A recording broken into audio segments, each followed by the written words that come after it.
नमस्कार मंडळी, winter special recipe आज तुमच्यासोबत शेअर करणार आहे. व्हेजिटेबल सूप आपण आज बनवणार आहोत. त्यासाठी मी भाज्या कट करून घेतल्या. शिमला मिरची, गाजर, एक हिरवी मिरची, अद्रक, लसूण, स्प्रिंग ऑनियन, कोबी हे सर्व कट करून घेतले. त्यानंतर 7 ते 8 काळी मिरी त्याची पावडर तयार करून घ्यायची. कढईमध्ये बटर टाकून हे सर्व भाज्या वाफवून घ्यायच्या. झाकण ठेवून वाफवले की त्यामध्ये 2 ग्लास पाणी टाकून घेतले. पाणी टाकून त्यामध्ये चवीनुसार मीठ आणि मिरपूड टाकून सूप उकळून घ्यायचं. त्यानंतर वाटीमध्ये 2 चमचे कॉर्नफ्लॉवर टाकून घेतले. त्यामध्ये थोडं पाणी टाकून त्याची पेस्ट तयार करून उकळत्या सूपमध्ये टाकून घेतले.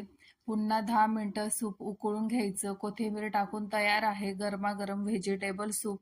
तर तुम्हीही तुमच्या मुलांसाठी, फॅमिलीसाठी नक्की बनवा. व्हिडिओ आवडल्यास व्हिडिओला लाईक करा, चॅनलला सबस्क्राईब करा.